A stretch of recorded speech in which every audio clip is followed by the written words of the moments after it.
Hello friend, स्वागत है आप सभी का मिराकल कोचिंग सेंटर में। आज हम इस वीडियो पार्ट में देखेंगे केमिस्ट्री के चौथे अध्याय कार्बन एवं उनके यौगिक के वेरी इम्पोर्टेंट ऑब्जेक्टिव को, जो मैट्रिक बोर्ड एग्ज़ाम 2023 के लिए बहुत ही इम्पोर्टेंट होगा। तो शुरू से लेकर के लास्ट तक वीडियो को ज़रूर देखिएगा और हर एक क्वेश्चन का कमेंट बॉक्स में आंसर दीजिएगा और अंत में आप ज़रूर बताइएगा कि आपने कितने क्वेश्चन का सही जवाब दिए हैं। ठीक, तो देखिए आपके होम स्क्रीन पे पहला क्वेश्चन है, कहता कार्बन के 2 अप्रूप के अलावा तीसरा अप्रूप का नाम बताइए। तो कार्बन के 2 अप्रूप के अलावा तीसरा अप्रूप का नाम फुलेरिन कार्बन होता है। फुलेरिन कार्बन होता है। ठीक, फुलेरिन कार्बन होता है। तो ऑप्शन नंबर सी आपका फुलेरिन कार्बन करेक्ट हो जाएगा। ठीक, नेक्स्ट देखिए, कहता है कौन सा कार्बन यौगिक सबसे अधिक अभिक्रियाशील है। तो कौन सा कार्बन यौगिक होता है जो सबसे अधिक क्रियाशील होता है? तो C2H2 होता है। ठीक, C2H2 जो होता है ये अधिक अभिक्रियाशील होता है। तो ऑप्शन नंबर सी आपका करेक्ट हो जाएगा। ठीक, कहता है कार्बन यौगिक की संख्या लगभग 3 मिलियन है। कार्बन यौगिकों की संख्या लगभग 3 मिलियन होती है। ठीक, कार्बन यौगिकों की संख्या लगभग 3 मिलियन होती है। ठीक, तो ऑप्शन नंबर बी आपका करेक्ट हो जाएगा। ठीक, कहता है कार्बन ऑक्सीजन में दहन कर कार्बन डाइऑक्साइड और प्रचुर मात्रा में ऊष्मा उत्पन्न करता है। यह किस प्रकार की अभिक्रिया है? तो ऑक्सीकरण अभिक्रिया होती है। कौन सी अभिक्रिया होती है? ऑक्सीकरण। ऑप्शन नंबर बी आपका करेक्ट हो जाएगा, ऑक्सीकरण। ठीक, कहता है हीरा और ग्रेफाइट कार्बन के क्या है? हीरा और ग्रेफाइट कार्बन के अपरूप होते हैं। ठीक, तो ऑप्शन नंबर डी आपका करेक्ट हो जाएगा, अपरूप। ठीक, कहता है उस हाइड्रोकार्बन का नाम बताएं जिनके एथेनॉल बना है। ठीक, जिससे एथेनॉल बना है। उस हाइड्रोकार्बन का नाम बताएं जिससे एथेनॉल बना है। तो इथेन से जो है एथेनॉल बना हुआ है। ठीक, इथेन से। तो ऑप्शन नंबर ए आपका करेक्ट हो जाएगा, इथेन। ठीक, कहता है संतृप्त हाइड्रोकार्बन वायु में जलकर किस प्रकार की ज्वाला उत्पन्न करती है? संतृप्त हाइड्रोकार्बन वायु में जलकर किस प्रकार की ज्वाला उत्पन्न करती है? तो स्वच्छ ज्वाला जो है उत्पन्न करती है। कैसा ज्वाला उत्पन्न करती है? स्वच्छ ज्वाला। तो ऑप्शन नंबर सी आपका करेक्ट हो जाएगा, स्वच्छ ज्वाला। ठीक, नेक्स्ट देखिए, कहता है कार्बन आवर्त सारणी के किस ग्रुप का तत्व है? कार्बन जो है वो आवर्त सारणी के किस ग्रुप का तत्व है? तो चौथे ग्रुप का जो है ए वाला ग्रुप है। ठीक, कार्बन आवर्त सारणी के चौथे ग्रुप का ए वाला तत्व है। ठीक, तो ऑप्शन नंबर ए आपका करेक्ट हो जाएगा। ठीक, नेक्स्ट देखिए, कहता है असंतृप्त हाइड्रोकार्बन वायु में जलकर कैसी धुआं उत्पन्न करती है? असंतृप्त हाइड्रोकार्बन वायु में जलकर कैसी धुआं उत्पन्न करती है? तो काले धुएं वाली पीली ज्वाला। काले धुएं वाली पीली ज्वाला जो है उसको उत्पन्न करती है। ठीक, काले धुआं वाली पीली ज्वाला उत्पन्न करती है। ऑप्शन नंबर बी आपका करेक्ट आंसर हो जाएगा। ठीक, नेक्स्ट देखिए, कहता है प्रथम कार्बनिक यौगिक यूरिया का संश्लेषण किसने किया था? प्रथम कार्बनिक यौगिक यूरिया का संश्लेषण किसने किया था? तो वोहर ने किया था। किसने किया था? वोहर ने। ऑप्शन नंबर बी आपका सही हो जाएगा, वोहर। ठीक, कहता है कैल्शियम कार्बोनेट जल के साथ अभिक्रिया कर देता है। कैल्शियम कार्बोनेट जल के साथ अभिक्रिया करके एथाइन देता है।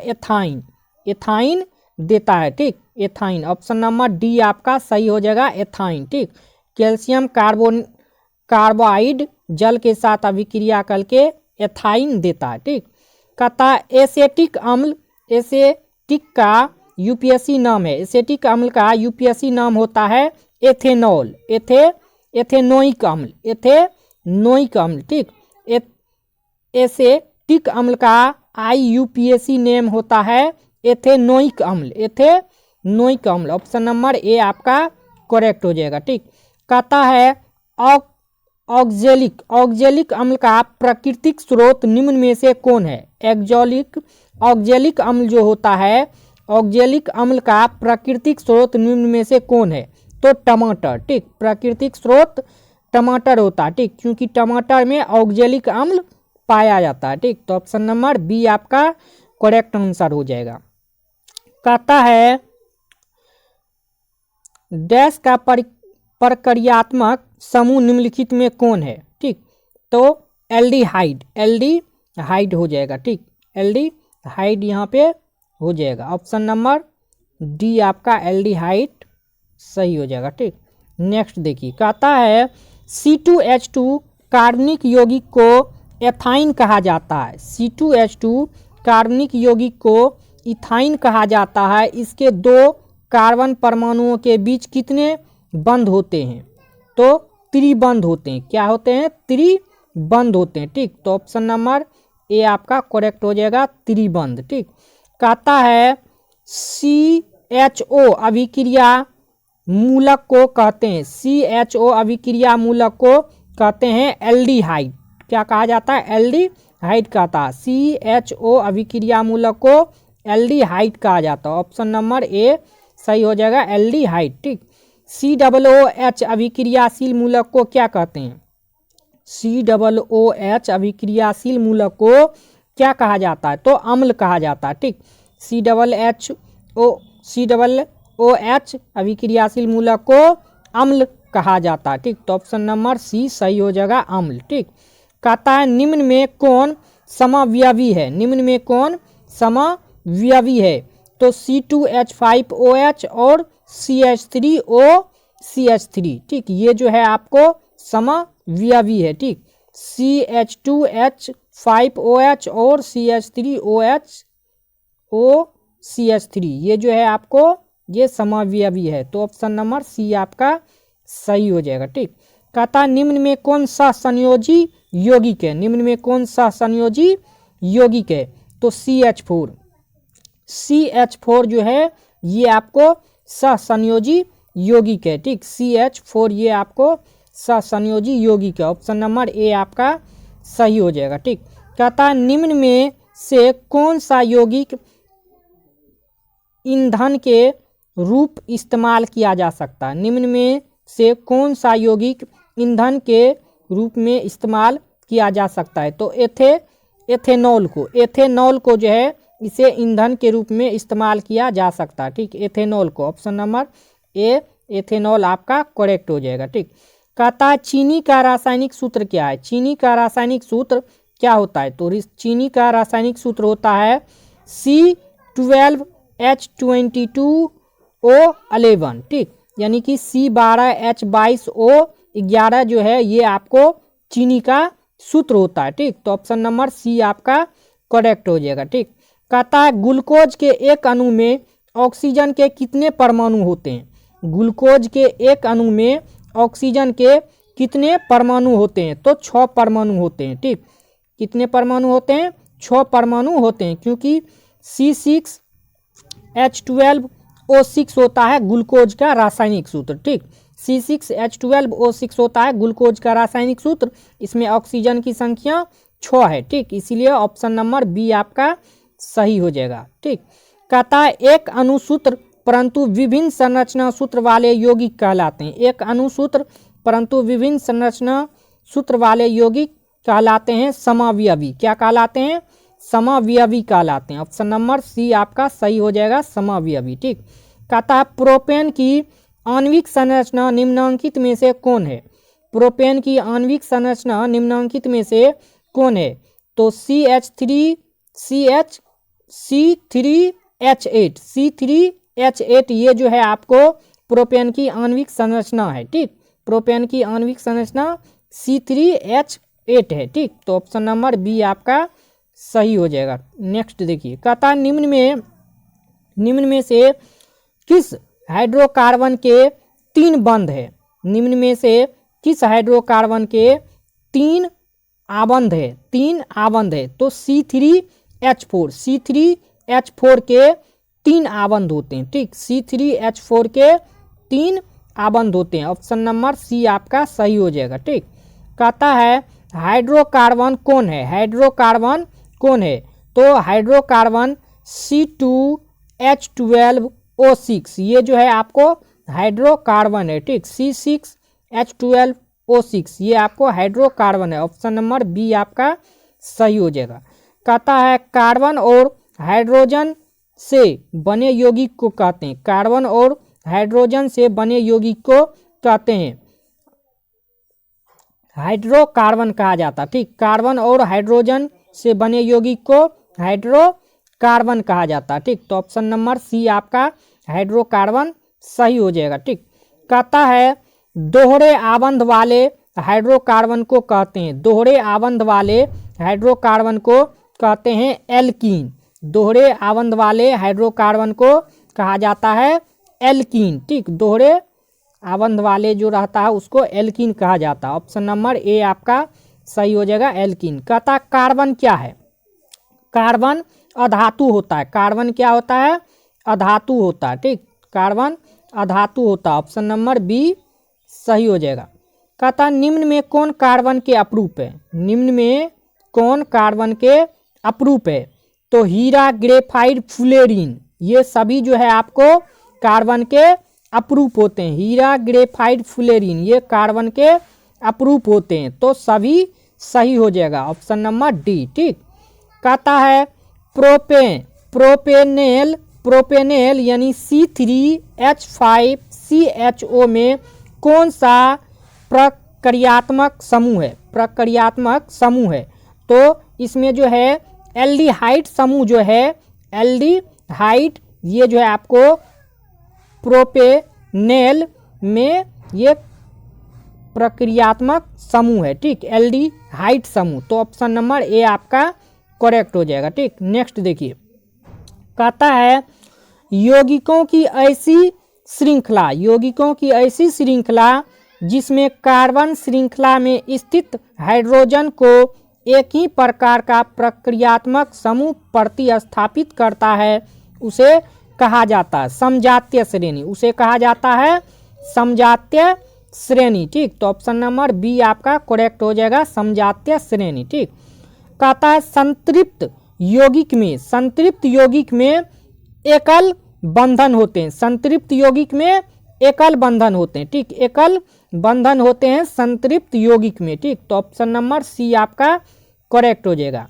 निम्न में कौन सा असंतृप्त हाइड्रोकार्बन है, निम्नलिखित में कौन सा असंतृप्त हाइड्रोकार्बन है, तो C2H4, C2H4 ये जो है आपको असंतृप्त हाइड्रोकार्बन है, ठीक।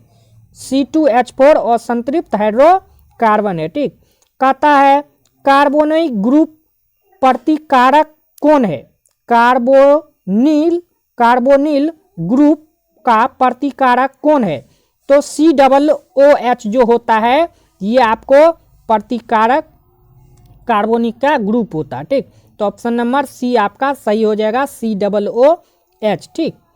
उसके बाद देखिए, कहता निम्न में कौन कार्बनिक यौगिकों की अभिक्रिया नहीं है, निम्न में कौन कार्बनिक यौगिकों की अभिक्रिया नहीं है, तो ऑक्सीकरण होता है, अवकरण होता है, बहुलीकरण होता है, लेकिन अवक्षेपण जो है ये आपको कार्बनिक यौगिक की अभिक्रिया नहीं होती है, ठीक। अवक्षेपण ये जो है आपको कार्बनिक यौगिक की अभिक्रिया नहीं होती है, तो ऑप्शन नंबर डी आपका सही हो जाएगा, ठीक। कहता है कार्बनिक यौगिकों को, कार्बनिक यौगिक जो एक दूसरे के ऐसे प्रतिबंध की तरह है जो एक दूसरे पर नहीं बैठते क्या कहलाते हैं, तो प्रकाशीय समव्ययी कहलाते हैं, क्या कहलाते हैं, प्रकाशीय समव्ययी कहलाते हैं। ऑप्शन नंबर बी आपका सही हो जाएगा, प्रकाशीय समव्ययी, ठीक। कहता निम्न में कौन सा गुण कार्बनिक यौगिकों में प्रायः नहीं होता है, निम्न में कौन सा गुण कार्बनिक यौगिकों में प्रायः नहीं होता है, तो जल में विलेयता, जल में जो विलेयता होता है ये कार्बनिक यौगिकों में प्रायः नहीं होता है, ठीक।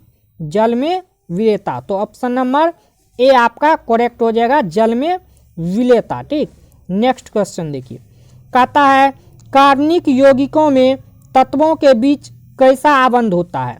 कार्बनिक यौगिकों में तत्वों के बीच कैसा बंधन होता है, तो सहसंयोजक बंधन होता है। कैसा होता है, सहसंयोजक बंधन होता है, सहसंयोजक बंधन। ठीक, कहता है कार्बनिक यौगिकों के रासायनिक गुण निम्न में से किस पर निर्भर करते हैं। कार्बनिक यौगिकों के रासायनिक गुण निम्न में से किस पर निर्भर करते हैं, तो क्रियाशील समूह और बंधनों की प्रकृति पे। ठीक, क्रियाशील समूह और बंधनों की प्रकृति इन दोनों पे करती है। ठीक, तो ऑप्शन नंबर सी आपका सही हो जाएगा। ठीक, कहता है कार्बनिक यौगिकों में हाइड्रोकार्बन को प्रतिस्थापित करने वाले तत्व क्या कहलाते हैं, तो विषम परमाणु कहलाते हैं, विषम परमाणु कहलाते हैं। ऑप्शन नंबर ए आपका सही हो जाएगा, विषम परमाणु। ठीक, कहता है निम्न में कौन कार्बनिक यौगिक सोडियम से अभिक्रिया करता है। निम्न में कौन कार्बनिक यौगिक सोडियम से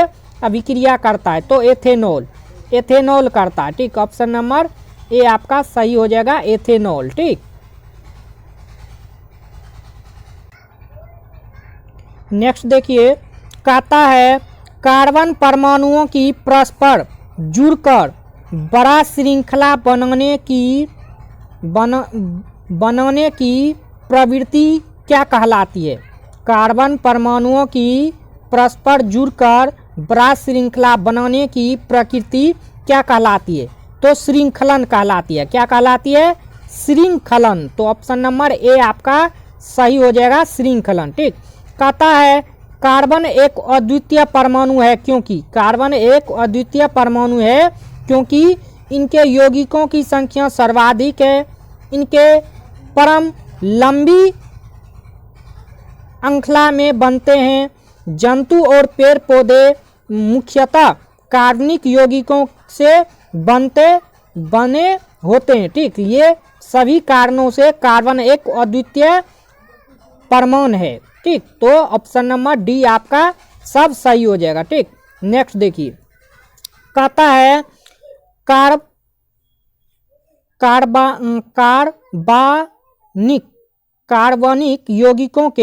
कार्बनिक यौगिकों के गुण को निर्धारित करने वाले परमाणु या परमाणु समूह को क्या कहते हैं।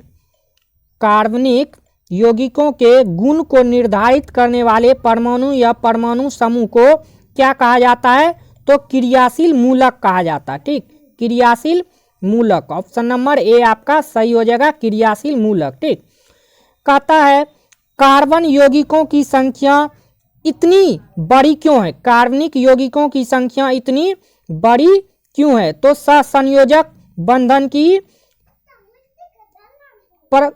प्रकृति के कारण। ठीक, प्रकृति के कारण, सहसंयोजक बंधन के प्रकृति के कारण जो है कार्बनिक यौगिक की संख्या इतनी बड़ी होती है। तो ऑप्शन नंबर बी आपका करेक्ट हो जाएगा। ठीक, कहता है एथेनॉल का उपयोग निम्न में से किससे बनाने में होता है। एथेनॉल का उपयोग निम्न में से किसे बनाने में होता है, तो कफ सिरप जो बनता है उसमें भी एथेनॉल का उपयोग होता है, और टिंचर आयोडीन जो होता है, टिंचर आयोडीन उसमें भी एथेनॉल का उपयोग किया जाता है, और टॉनिक जो होता है उसमें भी एथेनॉल का उपयोग किया जाता है। यानी कि इन सभी में जो है एथेनॉल का उपयोग किया जाता है। ठीक, तो ऑप्शन नंबर डी आपका करेक्ट हो जाएगा।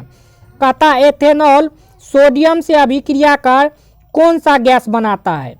एथेनॉल जो होता है वो सोडियम से अभिक्रिया करके कौन सा गैस बनाता है, तो H2 यानी हाइड्रोजन गैस बनाता है। ठीक, H2, ऑप्शन नंबर ए आपका करेक्ट हो जाएगा। ठीक, कहता है अधिक मात्रा में एथेनॉल के सेवन से निम्नलिखित में से क्या होता है।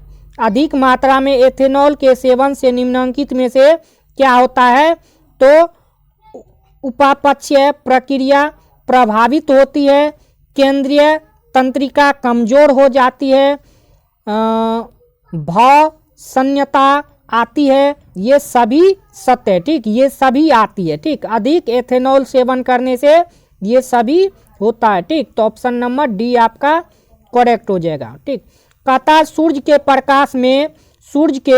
प्रकाश में अन्न के रस का किण्वन करने पर बनता है। ठीक, सूर्य के प्रकाश में गन्ने के रस का किण्वन करने पर बनता है एल्कोहल बनता है। ठीक, गन्ने के रस का जब किण्वन किया जाता है सूर्य के प्रकाश में तो एल्कोहल बनता है। ठीक, एल्कोहल, ऑप्शन नंबर ए आपका सही हो जाएगा, एल्कोहल। ठीक, कहता है एथेनोइक अम्ल खनिज अम्लों की तुलना में, एथेनोइक अम्ल खनिज अम्लों की तुलना में दुर्बल अम्ल है। क्या है? दुर्बल अम्ल है। ठीक, एथेनोइक अम्ल खनिज अम्लों की तुलना में दुर्बल अम्ल है, ऑप्शन नंबर बी आपका सही हो जाएगा, दुर्बल अम्ल। ठीक, कहता है एथेनोइक अम्ल सोडियम कार्बोनेट अथवा सोडियम बाइकार्बोनेट से अभिक्रिया कर कौन गैस बनाता है? एथेनोइक अम्ल सोडियम कार्बोनेट अथवा सोडियम कार्बोनेट से अभिक्रिया कर कौन सी गैस बनाता है? तो CO2 कार्बन डाइऑक्साइड गैस बनाता है। ठीक, कार्बन डाइऑक्साइड गैस। ठीक, कहता है अपमार्जक द्वारा कपड़े की सफाई अच्छी तरह होती है, अपमार्जक द्वारा कपड़े की सफाई अच्छी तरह होती है मृदु जल में, मृदु जल में जो है अपमार्जक द्वारा कपड़े की सफाई अच्छी तरह से होती है। ठीक, कहता है साबुन के अणु में 2 सिरे होते हैं, साबुन के अणु में 2 सिरे होते हैं, जल में विलय एक सिरे को क्या कहा जाता है? तो जलरागी कहा जाता है। क्या कहा जाता है? जलरागी कहा जाता है। ठीक, ऑप्शन नंबर ए जलरागी सही हो जाएगा। कहता है साबुन कठोर जल में किन किन लवणों से अभिक्रिया करता है? साबुन कठोर जल में किन किन लवणों से अभिक्रिया करता है? तो मैग्नीशियम और कैल्शियम, मैग्नीशियम और कैल्शियम इन दोनों से करता है। ठीक, ऑप्शन नंबर सी आपका सही हो जाएगा, दोनों लवणों से। कहता है अपमार्जक लंबी कार्बोक्सिलिक अम्ल श्रृंखला के निम्नलिखित लवण होते हैं।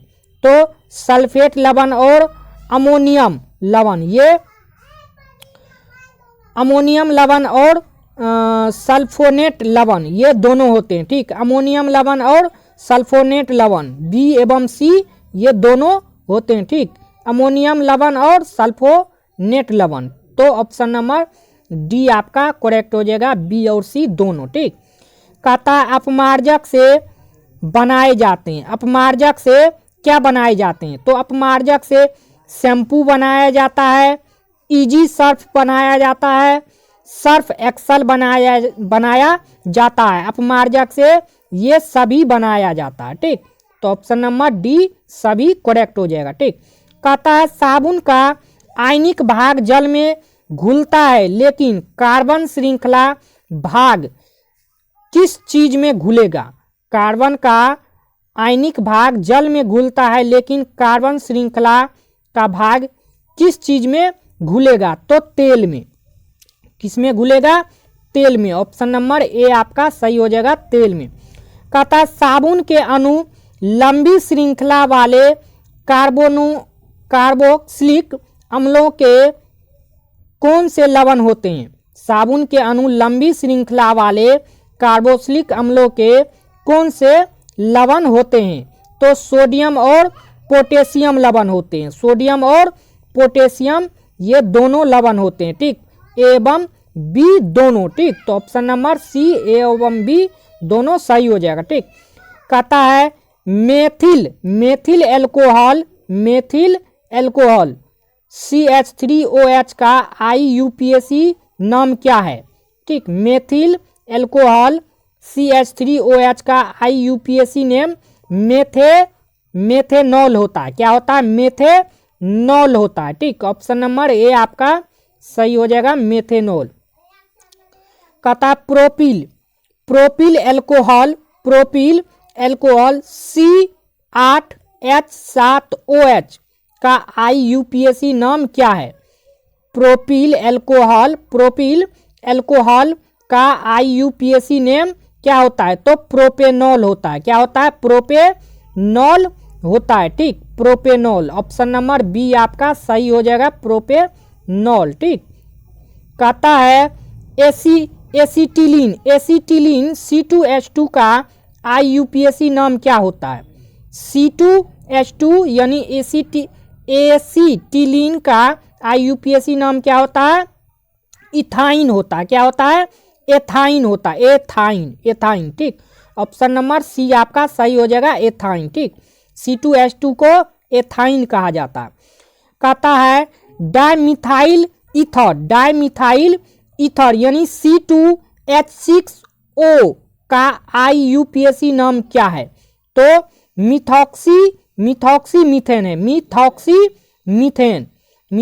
मीथेन कहा जाता है। C2H6OH का IUPAC नेम है, ठीक। मिथॉक्सिन, मिथॉक्सिन मीथेन, ऑप्शन नंबर डी आपका करेक्ट हो जाएगा, ठीक। कहता है एथिल प्रोपाइल ईथर का IUPAC नाम है।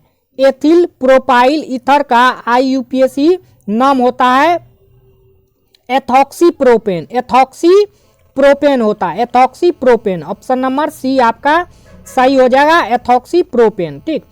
कहता है क्लोरोप्रोपेन में कौन सा समूह है? क्लोरोप्रोपेन में कौन सा समूह है? तो हेलोजन समूह है, हेलोजन समूह है, ठीक। हेलोजन समूह है क्लोरोप्रोपेन में, ठीक। ऑप्शन नंबर ए आपका सही हो जाएगा, हेलोजन समूह, ठीक।